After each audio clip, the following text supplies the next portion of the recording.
अब मैं ये आपका पुत्र मर गया तो तुम मुझे कोस रही हो। मैं भूखा हूं, आपने खाने को भी नहीं पूछा, बदला ले रही हूं मुझसे पूरा। ये सारा संसार इसी तरह गुणों से गुणों को बरत रहा है। भगवान श्री गोरखनाथ जी ने कहा, और जो गुणों से गुणों को बरत रहे वो इस धरती से जुड़े रहेंगे हमेशा। उन्हीं के हिस्से में दुख और व्याधि और बाधाएं आती हैं। जो सब प्राणियों में भगवान का अंश मान करके, उन्हीं का अंश मान करके सबको नमन करते हैं, सबका सत्कार करते हैं, वो बिल्कुल वैसे हो जाते हैं जैसे कीचड़ में रहते हुए कमल। कमल कीचड़ में है, सारा अस्तित्व उसका कीचड़ में है, किंतु कीचड़ यानी तालाब की गंदगी से ऊपर उठ करके खिलता है वो। तो जो केवल अपने गुणों का प्रदर्शन करते हैं वो कमल के समान है। और क्या करें भगवान गोरखनाथ जी, और काम क्रोध मद लोभ मोह, काम क्रोध मद लोभ मोह, काम क्रोध मद लोभ मोह, काम क्रोध मद लोभ मोह। मात पतन के द्वार, मात पतन के द्वार, मात पतन के द्वार, मात पतन के द्वार। अहंकार तृष्णा बड़े, अहंकार तृष्णा बड़े, और जीव बंधे संसार, जीव बंधे संसार। त्याग विषय मन शांत हो, त्याग विषय मन शांत हो, त्याग विषय मन शांत हो, त्याग विषय मन शांत हो। और ध्यान समाधि, सार ध्यान समाधि सार। और अंतर धुन सुने ओम की, अंतर धुन सुने ओम की, और पारण्य अपार पावानंद अपार। शिव गोरख जी की जय, भवानी शंकर जी की जय।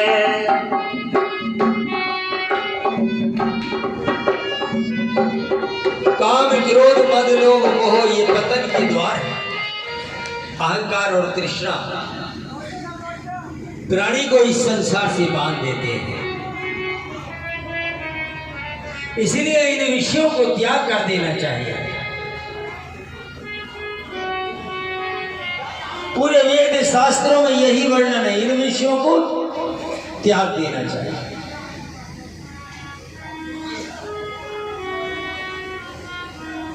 मन की चंचलता को त्याग देना चाहिए। गीता, रामायण, भागवत, पुराण सब यही कहते हैं कि इन विषयों को त्याग देना चाहिए। लेकिन क्या वास्तव में ये विषय त्यागे जा सकते हैं?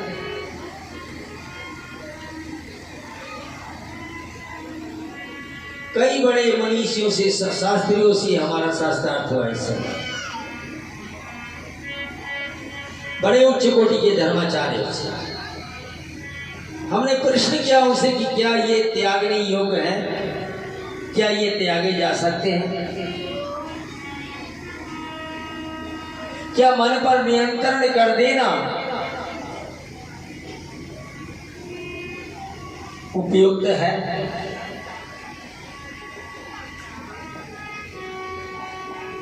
सबका जवाब आया हाँ। तो हमने कई उदाहरण दिए होंगे। इस समुद्र ने जब श्री राम की नहीं सुनी तो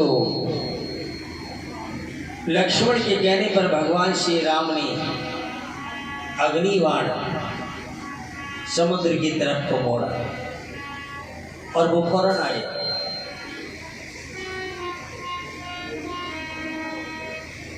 तो जो श्री राम को जो आया वो क्या था? क्या वो क्रोध नहीं था? आप बताइए, क्रोध नहीं था, ये था? हाँ। भगवान श्री कृष्ण ने यह प्रतिज्ञा की थी कि महाभारत युद्ध में मैं अस्त्र नहीं उठाऊंगा। और फिर कोई अस्त्र तो उन्हें मिला नहीं। उन्होंने एक वाक्य बोला, राष्ट्र रक्षा धर्म रक्षा के लिए कर रहा हूं आज मैं अयुद्ध के, तोड़ता हूं आज मैं अपनी वचन। तो वो क्रोध नहीं था।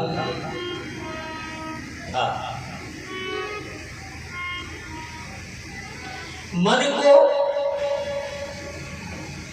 कंट्रोल कर दिया जाए, उसकी हरकतों को जाम कर दिया जाए, तभी साधना हो सकती है।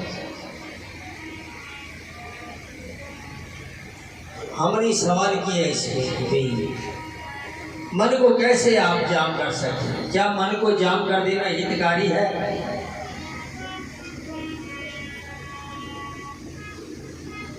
बड़े बड़े धर्माचार्यों से भी हमें इसका कोई जवाब नहीं मिला,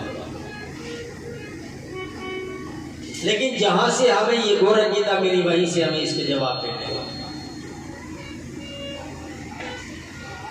ये हस्तलिखित ग्रंथ है जो पढ़ा जा रहा है आपके साथ।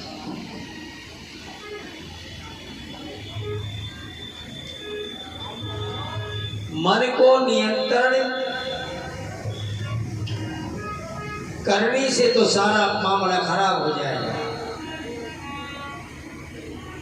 क्योंकि मन आपके शरीर का पोषण करता भी है। आपको नहीं पता कि आपके शरीर के अंदर किन तत्वों की कमी हो रही है, ये आपका मन ही जानता है कि आपके शरीर के अंदर किन तत्वों की कमी हो रही है।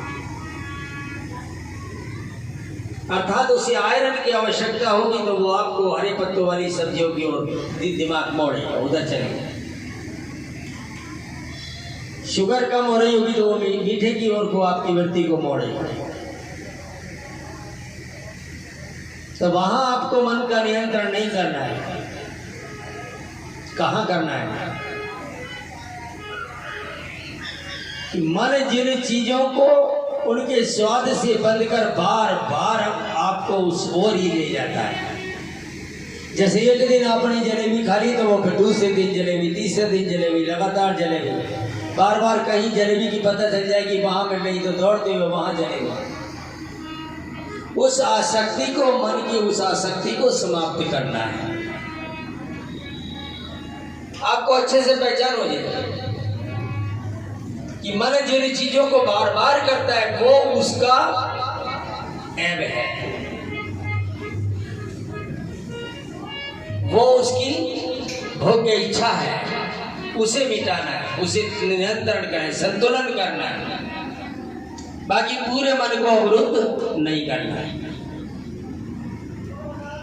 इसी प्रकार ये विकार अगर समूल रूप से मिट जाएंगे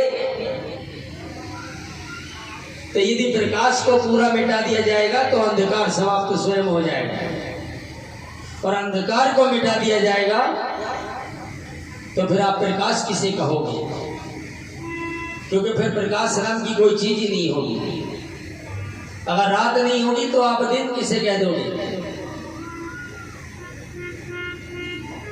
अगर कोई व्यक्ति झूठा नहीं होगा तो आप ये व्यक्ति सच्चा है, इसकी परीक्षा कैसे करोगे? इसीलिए ये सब समासम योग है। सत्य असत्य, धर्म अधर्म, विकार, ये सब एक दूसरे के पूरक है। इनमें संतुलन बनाना ही साधना है।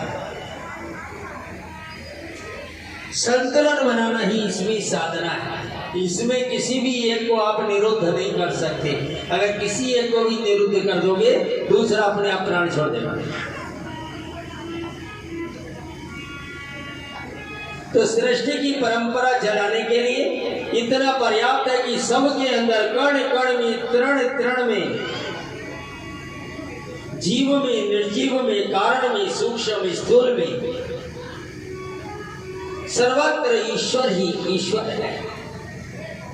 बिना उसके कुछ नहीं हो सकता है।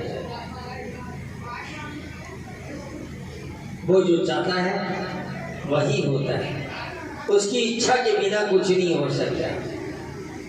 सब कुछ उसकी इच्छा से होता है, उसकी इच्छा के बिना इस जगत में पत्ता भी नहीं हिलता है, ये सत्य है। किंतु वो आपके कर्मों का, आपकी साक्षी का, आपकी साक्षी का तो आधार है, किंतु आपके कर्मों का आधार नहीं है। वो प्रकाश रूप, उसी की रोशनी में आप चल रहे हैं, जी रहे हैं, और उसी की रोशनी में समाप्त हो रहे हैं। ईश्वर को समझ लीजिए इस प्रकाश की तरह, जो ये रोशनी यहाँ जल रही है वो एक प्रकाश है। उसकी रोशनी में आप सब हरकत करते हुए चल रहे हैं, किंतु जो व्यक्ति जैसी हरकत कर रहा है उस हरकत के लिए वही व्यक्ति जिम्मेदार है। ईश्वर ने स्वतंत्र किया है आपको कि आप कोई भी कर्म अपनी इच्छा से चुन सकते हैं। फल का अधिकार आपको नहीं दिया, फल वो सुनिश्चित करता है, कर्म आप सुनिश्चित करते हैं।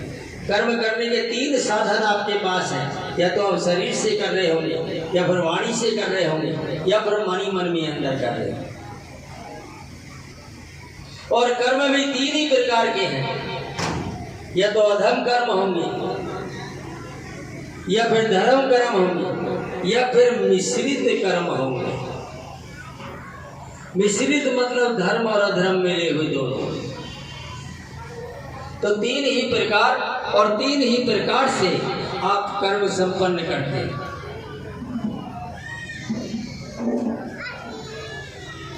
तो भगवान श्री गोरक्षनाथ जी यहाँ कह रहे हैं, और ये नाते